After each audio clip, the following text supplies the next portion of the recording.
The ideas and opinions expressed on this podcast are our own and do not reflect the opinions of any current or previous employers.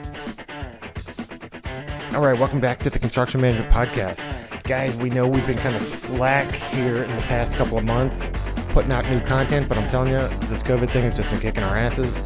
We're finally over the hump, and I think we're in a good position to start really banging out some good content. There's going to be a ton more content on the website.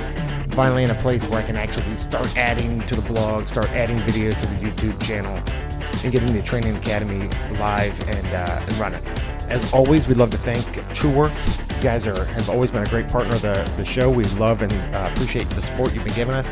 Your products are amazing. Jason and I are constantly wearing them, and people are constantly asking us about them. So, guys, get out there, check out truework.com, jump on the website, use promo code CMP15 for 15% off your first order. You're going to love the gear. This stuff is just fantastic. Jason and I we just can't say enough good things about them. And the people out there are great. Also, you can go to buildertactics.com, click our partners page, and there's a link. Follow that link to TrueWork's website, and there's a place for you to fill in your story, man. Tell them what you've been doing to improve yourself, to improve the industry as a whole, you know, what you've been doing during COVID to help keep people safe. And you have a chance to win some fantastic TrueWork gear. Winners are selected every month, so check it out. Also, as long as you're on buildertactics.com, don't forget to download the manual. There is a ton of information in there, and it's actually going to be an audiobook released in the next 20 days or so that'll be available on the website. For today's show, Jason and I actually got into a conversation about following orders in the service. When we were both, Jason was in the Army, I was in the Navy, and it led to a really good conversation about leadership. So we dedicated this podcast to that concept of leadership, what it takes, how tough it can be. We tell a couple of stories. I think you're really going to enjoy it, so check it out. I also put in Chapter 7 of the manual, Builder Tactics Practical Guide to Construction Management, at the tail end of the podcast. You know, there's some great information in there on leadership. I figured, what the hell, I'll just throw it in there. Also, we have rescheduled our live event for Homemade of Northern Virginia. That is coming up on August 16th at Lost Rhino Brewery in Ashburn, Virginia. That's going to be from 11 to 5. We have tons of giveaways. We're going to have a raffle. TrueWork has volunteered to give us some gear to give away. IsoTunes sent us some stuff to give away. It's going to be a great event. We have some great guest speakers coming up to talk about homemade and just how generous the building industry is in general. Kristen Burr is going to be there. Scott Canan, who is the Vice President of Production for Toll Brothers, is going to be there talking about homemade. He actually sits on the board. John Buell from Buell Electric is going to be out there. It's going to be a great event. Come out, check it out, have some great beer, great food, and hang out with some great people. Again, that's August 16th at Lost Rhino in Ashburn, Virginia from 11 to 5. I did a whole lot of no problem in moving out, and eventually you feel, I still to this day, when I point out something that's causing me grief, I feel like I'm being a whiny little bitch about it. And I always end up like doing like the regular disclaimer, like, hey, please don't hate me. Like, I just want to try and make this better. So It's crazy, isn't it? yeah. Is that due to the fact that you were trained in the military and you're just used to like, You know, I think you it say, is. dude. why, Sergeant? And they'll be like, shut up and get out of my face. And you're like, whoa. I think the military teaches lessons so well. Like for how to follow orders, it's so ingrained that it does not leave you. There's also another aspect of it. A lot of times in the military, you're being asked to do something that isn't necessarily the safest thing or the best for the good of the people around you. Sometimes you're being asked to do something effing terrible and it's going to suck for 6 weeks. And then if you're allowed to accept why, then you'll never get that outpost guarded or those effing shitholes dug. Like, it's a thing, and you have to get those things done. It's different when you work in a company. People have problems, they need them fixed. They need you to help them with it. Yeah. If they ask you why, it might be because they want to understand how the machine works. So let's talk about different kinds of leadership. I think that's a good. Leadership is it's probably the most important thing in all success. Yeah. Like, you can do it all by yourself, but that means that you have good work ethic. You know, leadership is about how to spread your techniques to the people around you so that you can get the most out of them and give them the best experience in whatever it is that they're doing. Yeah. So I find that in construction and in most professions, most jobs or whatever, there's a couple different types of ways that you become a leader. You're either appointed, right, to be a leader. Oh, appointed leaders are... Well, it's tough sometimes. So you're either That's a appointed, tough one. you're an emergent leader, right, which means you're people just naturally follow you because you're a stand-up guy or growl or whatever, and they just naturally gravitate towards you. Mm-hmm. Or there's a some kind of a emergency or a necessity, and and somebody with assertiveness takes over and becomes like a de facto leader. What did you just make that up, or did you learn that somewhere? I learned that, man. It's in the book. It's in the book. I read it. I know exactly what you're talking about. But so, it's funny because I think leadership, people, oh, that guy's a born leader. I don't believe that. I don't believe anybody is a born leader. I think leadership develops from experience. I think, it just all your cumulative life experiences come together and, with some self-confidence and it just comes out naturally. I mean, you could argue that some things are learned behavior and some things are inherent. I think that, I think that all things are with influence. Let's face it. Doesn't matter what you're made of, what you've learned from the time you were a baby until right now, it decides how you act and how you feel about certain things. Yeah. And you can, in a short period of time, imprint those things that you believe on the people that work for you and around you and even with you or that you work for. You can influence all of them with good leadership technique. And, I think we've heard lots of our leaders say being transparent, asking the people that work for you what they need and how they feel about what they're being told. Very different, like we said, than the Army. It's not a don't ask me questions and go do it type of thing. This is a civilian scenario where you have to gain the buy-in of the people around you if you want good results. And especially, this is another thing too, for the long term. Like anybody, I had a guy tell me the other day, he said, we're off on July 3rd. And so that's, whatever, it's a holiday, so we're off that day. And he said, I've got a lot of stuff to do. And like, what else am I going to do? Like, I've got 2 young kids. I'm probably just going to come in and work for a few hours. Which, look, all of us pick up our computer and work from home, whatever, when our time off and vacation, just so you can plug along and you don't lose something, right? But my point is, he has to be able to do it for the long term. You want to be successful in this business, you can't do it a year at a time. You have to do it for 10 years at a time. And if you don't take your breaks when you get a chance, and you don't, you always say sharpen your axe or your saw. Yeah, sharpen your saw one day a week. That way you cut faster for the other days of the week. Yeah. Like, you have to be able to have those downtimes. Otherwise, you won't be able to do it for the long term. And then if I allow you to do that as your leader, I'm probably not giving you all the tools that you need to be successful long term. What do you mean? You mean if you don't allow them to do it? If I turn a blind eye to you not taking time off, or not treating yourself properly, working 15-hour days, like not getting the support that you need, you're not going to make it very long. Yeah, that comes down to the empathy. So we just interviewed a leader within our organization, and the one thing that he said was we asked him, what qualities he looks for in leaders, and he said empathy and understanding. And that's true, and that goes right to what you're saying, because you have to be empathetic. The guys are trying to get their work done, but you have to understand that even if they don't, they need a break. Right. You have to sharpen the saw. Sure. You have to take time away.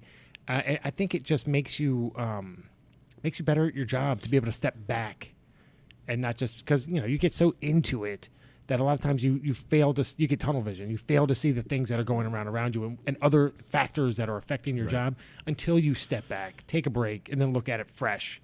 Then you're like, it's also easy to get caught up in your own busyness and forget about the people that rely on you to help lead them. And sometimes it's easy to I always say flap it in the breeze. This is one from the Army. If it's not tied down, it's flapping in the breeze. If you haven't thought about it and you haven't planned for it and you're focused on other things, you might have something flapping. And when you have a large team of people, you have to devote time and energy to each one of those people. Yeah. All of them have different things that they're working on, different frustrations. A lot of our folks right now are working from home. So one of the people that works with me, I notice she needs just to be able to explain how hard it is sometimes. Yeah. Like, she's working through all of the issues that she's got, and she's doing a really good job. But if I don't call her and hear her out, I'm fairly certain that she's going to light something on fire. Well, that comes to... She said it a couple of times. That's empathy. No, I'm trying. I mean, Yeah. and it's hard for me to understand because I am being pulled 100 different directions. But those are the things that we need so that we can all be successful. Sure. We can't get the bills paid and the checks, cut and all the permits that we need unless that machine works in that back office. It's funny because you mentioned the Army a couple of times and in the Navy and the service in general. There's that type of leadership. That's a dictatorial style of leadership, and it has to be, right? So because you're dealing with emergencies, you're dealing with life or death, and there has to be there's no time for debate. When you're going into combat, well, maybe we should take the back door. Blah, blah, Hey, blah, Sergeant, I think this might be a bad situation. Yo, shit, soldier, get out there. So, there's a time and a place, because I hear people say all the time, they're like, oh, that guy's such a jerk. He doesn't listen. He just blah, blah, blah, blah. And it's a dictatorial style of leadership they're talking about. But there's a place for it, especially, I don't like to see it on the job site unless there's an emergency. Mm-hmm. And then there has to be that style of leadership because there's no time to debate and think about everybody's feelings. Sure. And the other thing. But at the same time, I think the best leaders understand that the people that they're leading have feelings, and they have, their own set of concerns and worries and everything else. And they're able to motivate them in a way to get them past their own concerns or their own egos or the things they have going on to achieve those common goals. You know what I mean? Right. So I think that a blend of empathy, understanding, assertiveness, definitely confidence, because nobody wants to follow somebody that's not confident in themselves. Just all comes together to form, good qualities that leaders need to have. Right. And, you can't always know all the answers, but going and finding those answers and how you conduct yourself while you're finding those answers. Yeah. I mean, that's, construction managers come to me and ask me a question about something technical. I might not always know the answer, but I'm like, here's who you need to call. This is what I would say. Yep. This is how you present it. Don't spend any money. Dude, there's another side to it, right? Don't spend any money. You have no budget. But the flip side is leaders also need to be followers. Right. You know what I'm saying? Because no leader has all the answers, and they need to know when to shut up and let the people they're leading lead them. Mm-hmm. I see that. I do that with my SAMs all the time. They'll start talking about something that maybe I've forgotten about because I'm busy pushing paper around the office. Mm-hmm. Or signing me up for ridiculous trying to take all your time. I'll go out to the field and the CMs more than once have said, no, that's not right. And I'm like, what? And I need to shut up and listen to what they have to say and be led by them because, I get stuck in my place all the time. I do. Just the other day, actually just yesterday, I gave some directives about some bills to our buddy Mitch from HTS Paint and Drywall. I wonder if he listens because I freaked at him yesterday, so I'll just apologize to him. Well, yeah, I think he listens. I think he listens when he knows he's going to be talked about on the show. But the important part is, once again, Mitch is hitting me up for bills that I owe him. Yeah. And I can't remember where I was going with that. I gave some directives, and I said, look, guys, this is how it needs to go. You're going to do this. You're going to do that. CM, blah, blah, blah. And then I got a phone call from my CM. Actually, I got a text, and he was like, yeah, so you're not right about any of these things. I was like, damn it. So I sent an email back that said, wait, I was wrong about all of this stuff. Here's how we're going to do it, blah, blah, blah, blah, blah. And I got, of course, an email back from Mitch that just said, what? Jason was wrong about something? Yeah. No. But I mean, you have to be able to admit it when you did something wrong, and you got to double back quickly, and don't let your bad decision continue to fester, and then you have some other billing issue, for instance, in this case, because you didn't handle it properly. Yeah. So you know what I did yesterday? I didn't handle something properly. Oh. I should have allowed my construction manager to handle something. He actually had already. So here's I'll give you the scenario. I come walking around the corner. I see this big disaster in front of me, and I can get into the details. Big disaster in front of me. I've been stressed, Jason. Oh, so what happened? Immediately, did you pull a Damien? So immediately I go from cruising down a country road at 20 miles an hour to the Autobahn at 5,000 miles an hour. I'm yelling and screaming. I'm barking out orders and the drill. Call the owner of the company, yelling and screaming at him. My CM comes walking around the corner, and he's like, "Hey, I already took care of this. It's happening." And I realized I didn't just materialize workers there out of rage. They were actually already there. Like they didn't anticipate you losing your mind. No. They got a phone call from your CM. Yeah. And amazing. He was like, I got it under control. And he was like, I came in this morning and I found this and I'm dealing with it. How long were you on that job that day?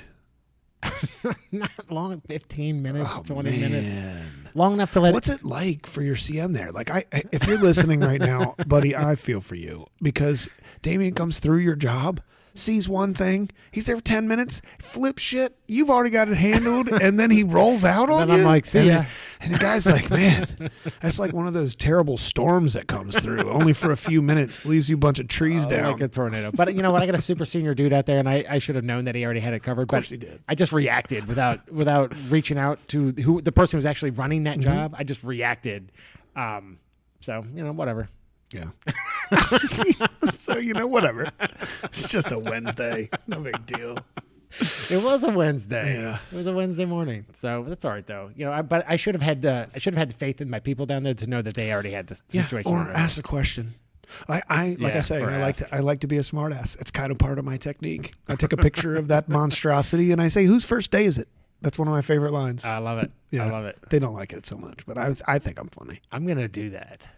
So let's get back to the leadership, for Christ's sakes. Yeah, I mean, we digress. So here's the thing. I think that if you find yourself in a position of authority, it would do you justice to seek out, because there's so much information on leadership. I mean, there's stuff on the web, there's books, there's podcasts, there's so much information out there. But I would spend a little bit of time, seeking out some information on leadership and the different types of leadership and techniques for leadership, because there's a ton of it out there. Some of the information is really good. And I think that most people will find that it's like anything else. Like being a leader is a tool. It's a managerial tool. And sometimes you got to spend some extra time learning how to use that tool, and reflecting on some of the things you've done. So, I mean, I just told that story about freaking out. I mean, earlier in my career, I led by freaking out. And it was not good. And it took a lot of introspective, contemplation and learning to not do that. But you just did it on Wednesday. Shut up. So you're like not doing it as much now, I hope? I'm not doing it as much. But when I walked around the corner, what I was looking at was a super disaster. Right. It wasn't, it needed. Was anybody peeing? No, but it is. Sometimes when you come around the corner and there's a disaster, there's somebody peeing, and that one will set me off. Do you want me to tell you what I saw? Yeah, so I come walking around the corner, and we're building, and it's an urban infill job, so the alleys are really tight. Mm-hmm. People live everywhere, so we're scrapping out a townhouse with a tall skinny with drywall. So what the guys had done had thrown all the drywall material in the middle of the alley, just filled the alley up next to an empty dumpster. And filled it, and there were tire marks on the drywall because the only way people could get to work was to drive over it. Oof. Yeah, dude. And then there was, and it gets worse. Absolutely got me fired up. It gets worse. And the music the guys were playing as they were throwing the drywall into the alley was so loud. So loud it was distorted? It was. Because I hear that all the time. I'm like, why would anybody want to listen? It's so loud. But it's like distorted. The music is why I was walking around the corner, because I'm like, God, this is too loud. This is crazy. I got to make sure they turn this music down and get around. And I'm like, oh, this is happening. Yeah, it's so loud they can't hit the dumpster with a. Yeah, their aim is off. Yeah, so you went all Damien. I came unglued. And the dudes are they're like cursing at me in Spanish, but I know all the bad words. I know what they were saying. I didn't care. Right? I was cursing at them too. And he was probably saying, look, this dude's super pissed. We've been filling up this alley, but I bet you any money he needs the drywall done so bad, he doesn't even throw us out of here. Oh, I did. Did you throw him out? Dude, I was like, it's funny because they were actively cleaning it up. Oh, were they? And I'm like, I can't even repeat what I said, but it was bad, and it involved their mothers. Oh, you did not. No, I'm kidding. I'm kidding. Their dads. Anyway. So, but you know, I don't want to spend too much time talking on that. But you know, as I get older, wiser, I like to think, you know, instances like that are fewer and fewer. But that one was bad. That one was real bad. Yeah, I mean, let's face it. You also have, as a leader, you also have different points in a relationship with someone or a part of a project or whatever it is. A lot of times when you come in with a new team, you have to take a different approach at certain points in your relationship. Like in the beginning, it's a no nonsense, like, hey, this is a light, friendly environment. I think that we should all get along together, but these are the standards and you're going to have to meet them. And so you might have to come hard with your message in the beginning, and then things can lighten up as you see, because every team is different. Some teams are very strong. Some teams are not so strong. You know, you can accomplish your goals, but you have to treat every scenario a little bit differently as a leader too. Yeah, no, I totally agree with that. Was that a smart thing? Did that sound smart? It sounded smart. That'll stay in the podcast. Chapter 7, Leadership. Learning Objectives. 1. Understand the importance of leadership. 2. Identify the traits that make for good leadership. Honesty, loyalty, passion, confidence. 3. Leading trade partners. 4. Meeting with underperforming trade partners. Leadership. Construction managers are leaders by appointment first and by skill second. When you examine most construction manager job descriptions, you will find words such as manage, supervise, and oversee. But what you don't typically see is the word lead. In fact, most management job descriptions lack any mention of the word lead or leadership. Yet we expect today's construction managers to lead huge teams of tradespeople, suppliers, and employees. As a result of this omission, we tend to hire people that are technically proficient in the building trades, but may not have ever been in a leadership role. This leads to leadership by appointment. Leadership by appointment is being placed in a position of authority based on someone else's needs. Without leadership training, this type of leader often turns to a dictatorial style of management. This type of leader will manage their team with little input from others and no regard to the feelings of their subordinates. Under this type of leadership, the project may get completed, but it can also lead to a loss of valuable tradespeople and staff. However, there is a place for dictatorial leadership. In the case of an emergency, the leader does not have time to hold debates as to what should happen. Emergencies call for decisive action and quick decisions. Another case where dictatorial leadership comes into play would be when a schedule must be shortened and there is no room for debate. Leaders under those conditions must act quickly and have total authority over their subordinates. Another way people become leaders is when they emerge or become leaders without a formal appointment. Emergent leaders are people that rise to the occasion out of necessity or a greater desire to create unity toward a common goal. These leaders often find that they are able to produce better, faster results from the same worker base than the more common dictatorial manager. These leaders often find that they are placed in a position of leadership by their peers rather than from some higher authority. They understand that people do not want to be managed, they want to be led. This type of leadership blends authority with understanding and cooperation amongst the workers. These leaders help to orchestrate the work rather than dictate it. Leadership is being able to convince others to reach a common goal. Great leadership is when they reach that goal because they want to, not because they have to. True leaders are a byproduct of their experiences and the lessons learned as they grow and mature. It is true that charisma and charm will get results short term, but truly skilled leaders will inspire the people around them for a lifetime. The most common set of character traits found in executive leaders are honesty, loyalty, passion, and confidence. To ensure people follow your lead, they must trust you. Honesty builds trust, and trust builds lasting relationships. When you have a solid relationship built on trust, subordinates will be willing to come to you with problems or just plain bad news. No organization is perfect, so pretending it is will lead to disaster. Good leaders want to hear the bad news so they can correct the issues as they arise. Good leaders also listen to the ideas of their subordinates, and their subordinates will trust that their leaders will be willing to share their ideas to correct issues and make the organization better. Trust allows for the free flow of ideas between coworkers and managers. Passion is contagious. Leaders that are passionate about what they are doing will infect others with the same passion. Problems become challenges to improve the organization, and the entire team gets elevated as a result. No one has ever been inspired by a leader that lacked passion for what they were trying to achieve. The expression, "attitude is everything," says it all. If you want to inspire the people around you, your attitude must be positive and passionate. Effective leaders also have the confidence to make decisions, even bad decisions. But true leaders will acknowledge bad decisions and adjust when needed. Humility goes a long way to show your team that mistakes are okay if we learn from them. Great leaders will win the hearts and minds of their teams while also maintaining the authority to have the final say. Effective leadership also means leading by example. Leaders must exude the character traits they want to see in the people they are leading. This gives their team something to strive towards. Different situations require different leadership styles. Knowing what style is appropriate for each situation is the key to truly effective leadership. Leading trade partners. Leadership is intentional, and our trade partners are partners for a reason. We cannot complete projects without them.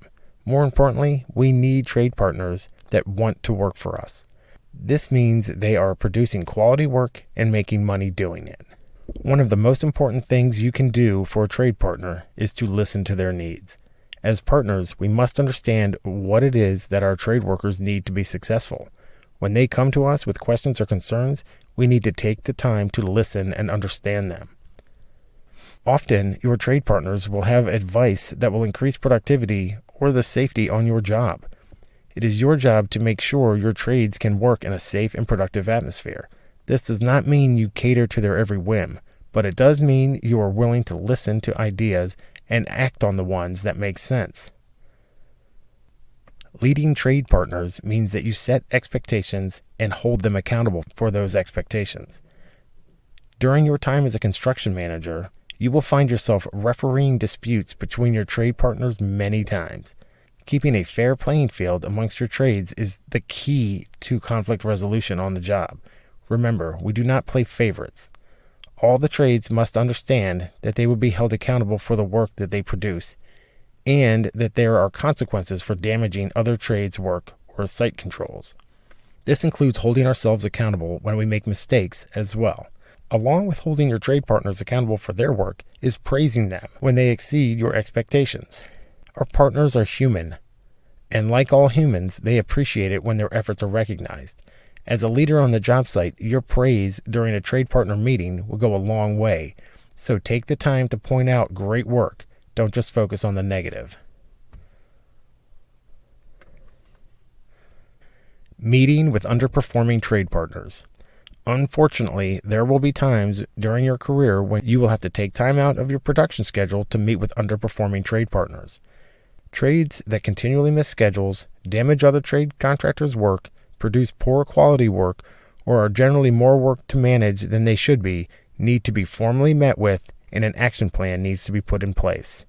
But before we schedule this meeting, we need to make sure we are more prepared than the trade partner. Repeatedly, I have witnessed meetings where a construction manager makes all sorts of claims about missing schedules and shoddy work, but fails to produce a single example of a missed schedule or poor performance.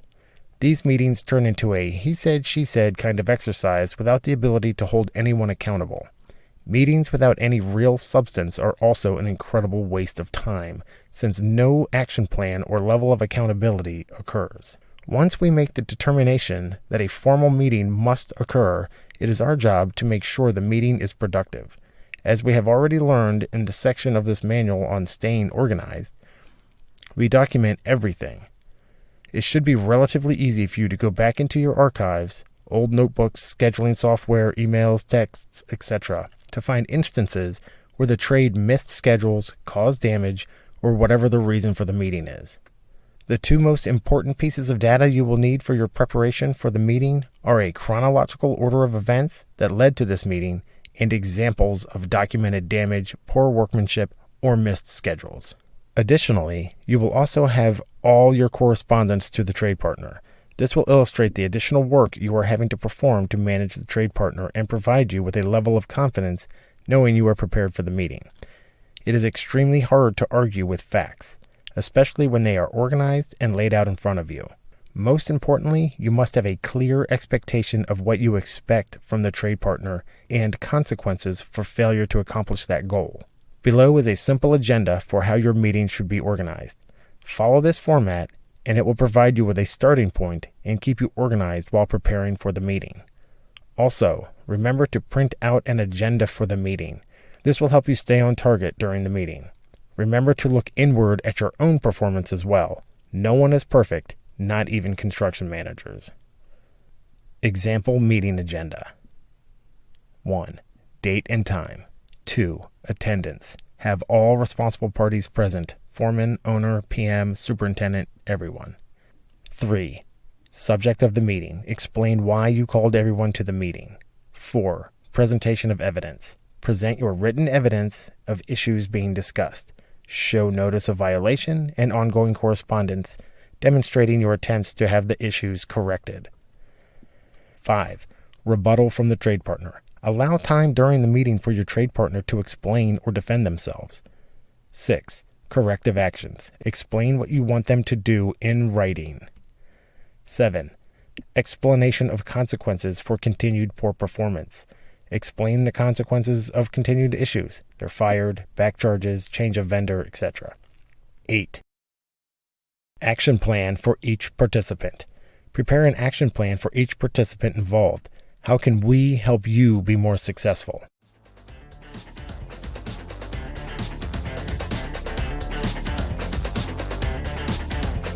Guys, thanks so much for listening. Hope you enjoyed it. Hope you learned something. We love the comments. Keep them coming. Send us the emails. Send us the comments on iTunes. We love seeing them. As always, check out truework.com. You're going to love their gear. The products are just amazing. Builder Tactics, a wealth of information on that website. Check it out. Check the blog out. There's some information there. And download the manual. Training Academy is coming. Don't forget about the live event on August 16th at Lost Rhino in Ashburn, Virginia. You're going to love it. It's going to be a great time. Great beer, great food, great people. You're going to love it. Anyway, thanks so much for listening, and we'll talk to you next time.